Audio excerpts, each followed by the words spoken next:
mean, my whole thing with them is it's totally financial, not have a problem if there wasn't such a major financial issue.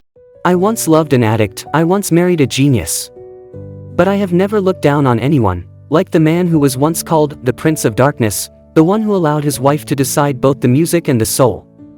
At 61, Courtney Love no longer smashes microphones or throws lingerie on stage. But what she throws now are 5 names that once strangled her life. People who loved her, who slept with her, then betrayed her with the very music they created together.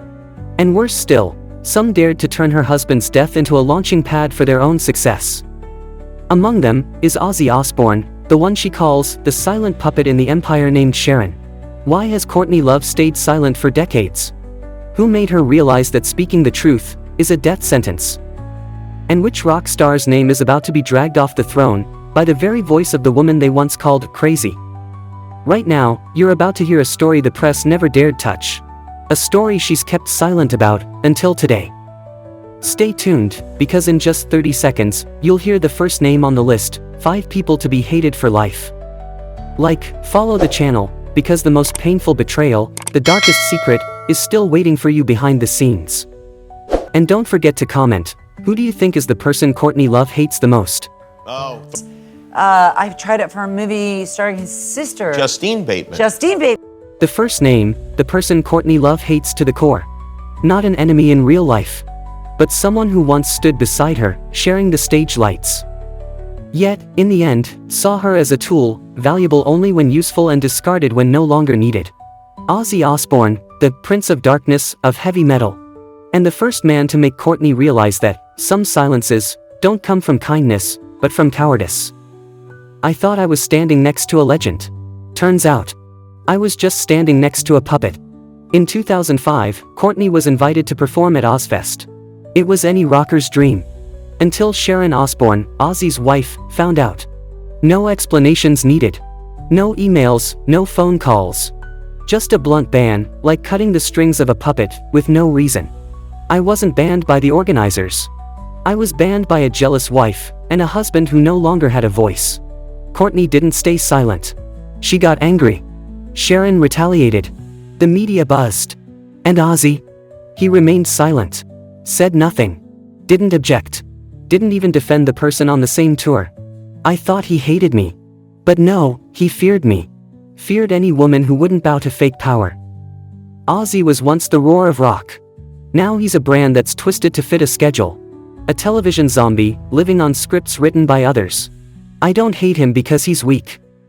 I hate him because he chose silence, when he had enough microphones to scream. I had Kurt Cobain as a husband, a man who lived true, wrote true, and died true. I know what it's like to be with a man who dares to fight the system.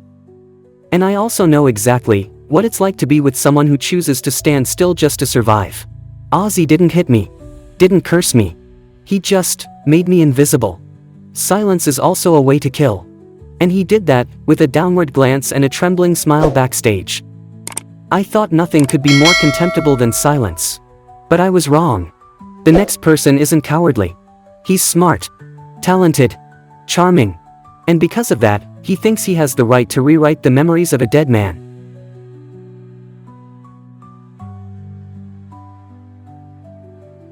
Dave Grohl, the drummer of Nirvana. He was one of the first to make a name for himself after Kurt Cobain's death. And the one Courtney can never forgive. Since Kurt died, Dave built Foo Fighters as if it were his own bright path, rising like a legend, while Kurt's legacy was crushed. Courtney understood that in this whirlwind, Dave cleverly exploited her husband's death to create a new name, a new brand, without ever reflecting on why Kurt died, and where Dave was when Kurt was still alive. He's not a friend. He's someone who stepped on the pain of others to build something called a career. Courtney once saw Dave as a close friend, but when Kurt passed, everything changed. Dave wasn't there to share her pain. He only showed up when he could turn pain into opportunity, cutting away all the old memories to start over from scratch. I thought he was Kurt's best friend. But he was just the one who came after the storm, when everything was over. He didn't say it, but the way Dave rose, never looking back, proved that he wasn't the friend Kurt needed in his final moments. For Courtney, Dave was just the one who hijacked Kurt's legacy and used it to rise without ever having to endure the price of living true, living in pain, and speaking his own voice. And when Courtney speaks up, it's not because she hates Dave, but because he's brushed past everything, building his name on the sweat and tears of the dead. Dave is the next person Courtney has decided not to stay silent with. Because for her, no one has the right to exploit the pain of others to become an icon. The third man didn't just exploit sorrow to rise. He's someone that not only Courtney, but the entire world will have to face. A person with power, and this time, it doesn't come from a rock star.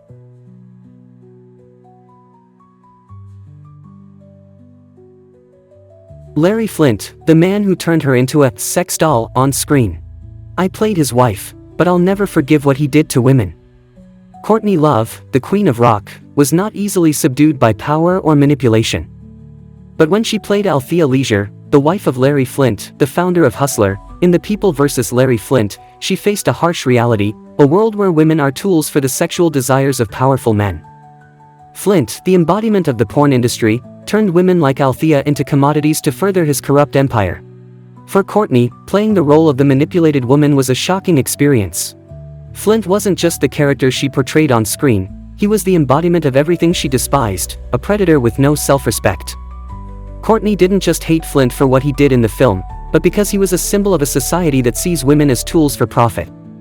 Flynt was the monster nurtured by society, his power derived from exploiting the bodies and souls of vulnerable women. Courtney couldn't accept that he used her and other women to push forward his empire. Though she played Althea, a submissive woman, she could never forgive Flynt. He wasn't just the husband in the movie, he was the man who tarnished the value of women in real life. Courtney realized that Flynt was just a puppet, using women as pawns in his game. Courtney couldn't forgive him for his abuse, nor for the fact that he never stood up for the women he manipulated. I hate him because he has no heart, Courtney said. She couldn't bear the silence of a man who never spoke up to protect the women he had exploited. Courtney Love called Flynt a monster, a manipulator of power that she would never remain silent about. If you can't stay silent about these secrets, hit like now and follow the channel so you don't miss out on these buried stories. Leave a chilling comment. Who among these men deserves to be exposed the most?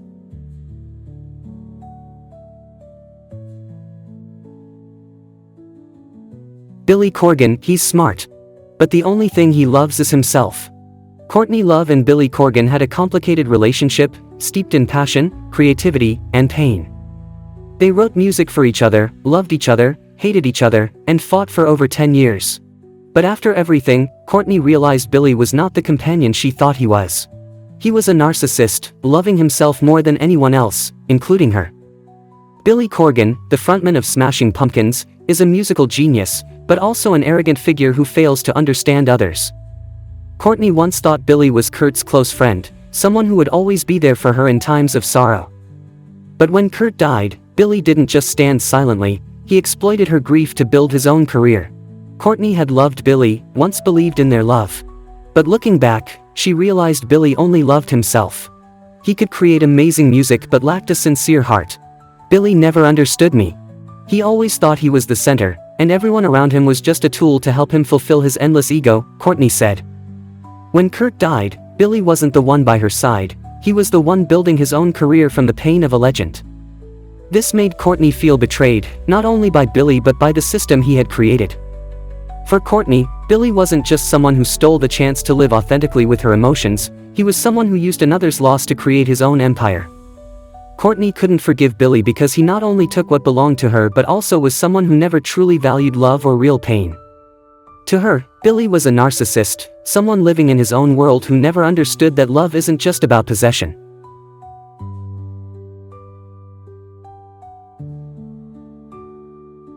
Harvey Weinstein, the powerful figure who made Hollywood kneel before his manipulation, is the man Courtney Love not only despises for the monstrous actions he committed but also because she was one of the first to stand up and warn the world.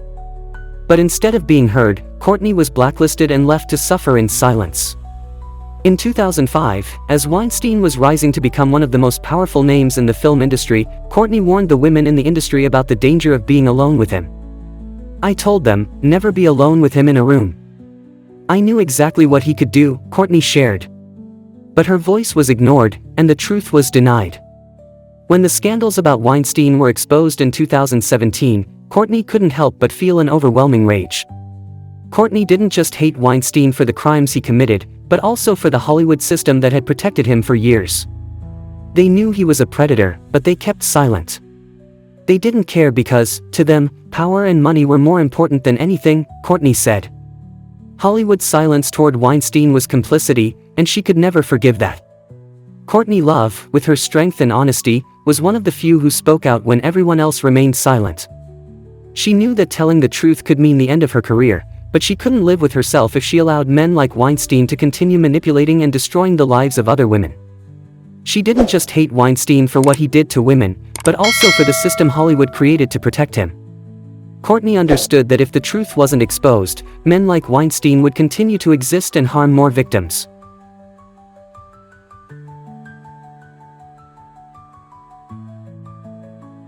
From the men Courtney Love once loved and trusted, to those who betrayed and manipulated her, one thing is clear: no one can escape the light of truth.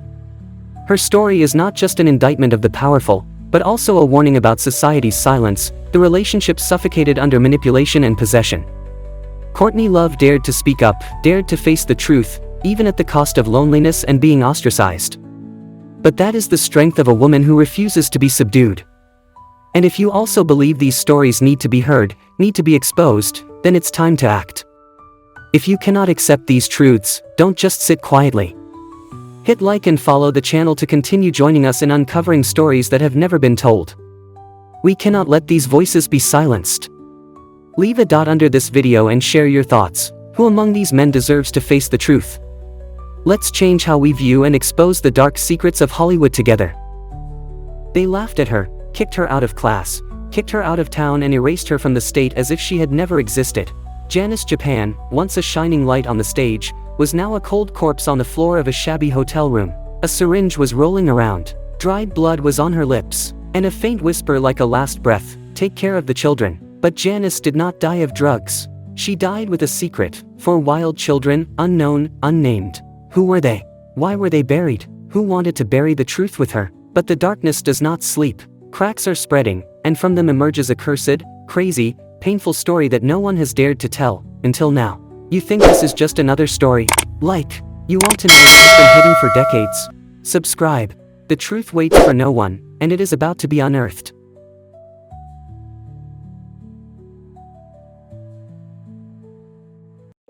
Janis Joplin was born on January 19, 1943, in Port Arthur, Texas, and was more than just a singer. She was the storm of the 60s, a scream that cut through the stuffy air of the era. Her husky, fierce voice, like a soul burning itself, made her a living legend from Monterey to Woodstock, every stage burning under her feet. But the fire was extinguished too soon. 27 years old. A dose of medicine. A lonely death. People thought it was over. Until 4 people appeared. They had her eyes, her voice, and the overwhelming loneliness that only death can understand. Who were they? Doppelgangers? Hidden secrets? Fragments of Janis's soul, more than 50 years hidden. And now, the truth began to ring again, like an unfinished song forgotten.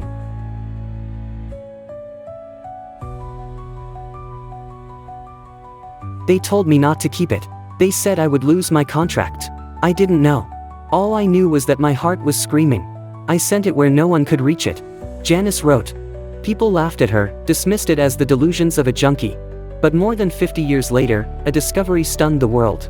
A locked, snakeskin-bound diary was found under the rotting floorboards of her old house in Haight-Ashbury. The ink-smeared words, "I loved him. I had it. But I wasn't allowed to keep it. I could only hide it forever." A year before her death, Janis Joplin disappeared for 18 days. The press said she had gone to rehab. But that was just a cover-up. The fragments of memories from her former bandmate, a forgotten nurse in San Francisco, and a couple of hippies in Taos, New Mexico, all pointed to one thing: Janis had given birth. More than one. 4. Rumors that had been simmering since 1970 resurfaced. 4 children from different places, Oregon, Texas, British Columbia, and northern Mexico, who appeared with a creepy commonality: deep-set, lopsided eyes like Janis's. Voices as hoarse as fire that tore at the soul. And most importantly, no one knew who their biological parents were. A woman in Austin said she adopted a child in 1966 from an entertainer who couldn't keep the child if he wanted to live in the spotlight. A photo taken at Woodstock in 1969, a child sitting on the lap of a woman wearing large sunglasses, was believed to be Janis in disguise. But why wasn't there a DNA test? Why didn't anyone dare verify? Because there was something even scarier than the truth. A curse. A silence protected by blood. And a secret that the world wasn't ready to face. Janis had bought the silence. A former assistant at Columbia Records reveals that she set up a secret fund, transferring money regularly to 3 families, nameless and untraceable. And the question that has haunted the world for half a century, if Janis really had children, why have they never come forward? Who or what is forcing them to stay silent, to live in the dark? Get ready. Because the next chapter will reveal every child, every unseen photo, and a truth that could rewrite the entire history of rock music.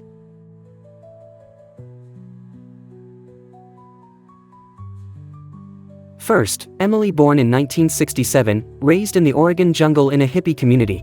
No birth certificate. No hospital records. No biological parents. But then a Super 8 film from a small festival in 1983 emerged. Emily, tangled hair, deep eyes, clutching a guitar, sang as if Janis had come back to life.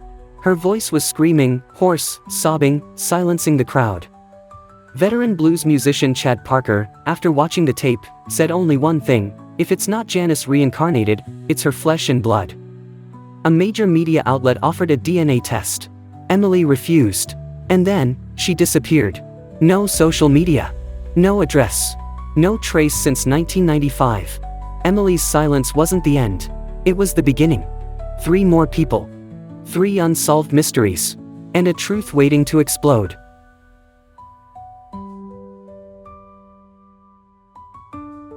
Second, Gabriel, the wandering drummer with an unnamed anger. He appeared in the dusty bars of Austin, Texas, like a ghost beating his drum instead of speaking. Tattooed all over, with a gloomy gaze, Gabriel was once a member of a small band called the Crying Pearl, a name that made music lovers shudder. They asked him about his mother. He sneered, changed the subject. But one drunken night, amid the drums beating like a broken heart, he dropped a sentence that made everything stop. I don't care who my father was. I just remember my mother screaming in the studio. An old friend revealed, when Gabriel turned 18, exactly 18 years after Janis Joplin took her last breath, he unexpectedly received an anonymous bank card, with money transferred every month. No sender name. No explanation. Just enough money to live on, and keep quiet. On his left wrist, a single tattoo, Piece of My Heart, the title of the immortal song that became Janis's name, and also the most painful whisper she ever left to the world. This coincidence is no longer a coincidence. It is a clue. Gabriel is not just carrying the beat of his own drum. He is carrying the heartbeat of a legend.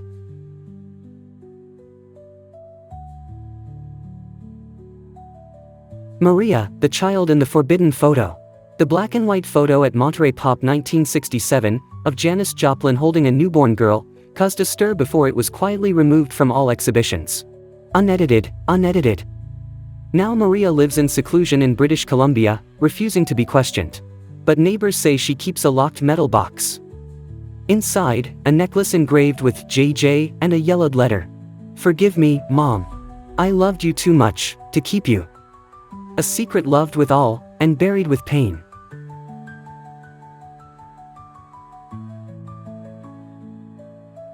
Lucia, the Ghost at Hellfire 1994.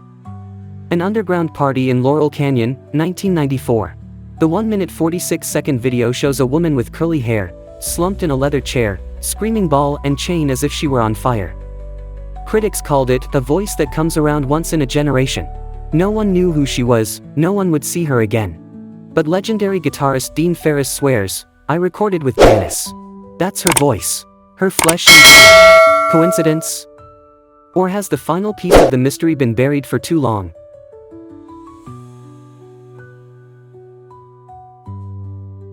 Janis Joplin didn't live, she burned.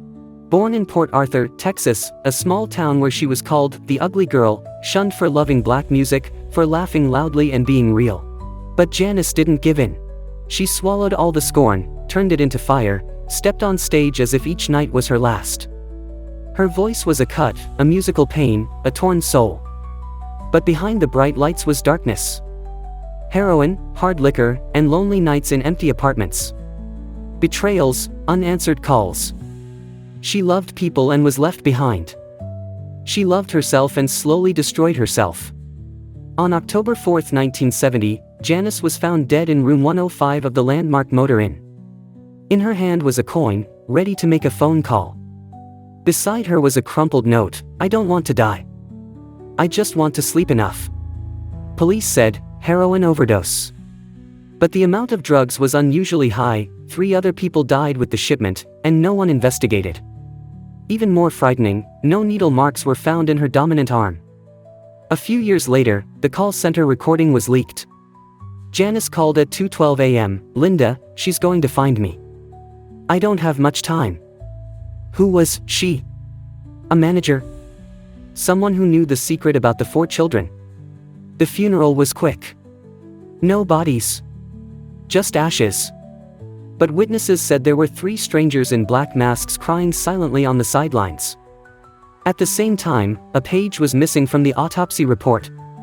The remaining diary page read, "I sent her where no one can reach her." Janice's death, an accident?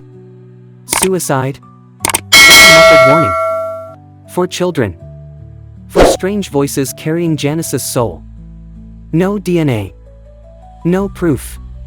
But perhaps, each one carried a piece of the heart that once screamed, "Take another little piece of my heart now, baby." Maybe Janice never left. It's just that, she transformed into something wilder, more real, and finally, free.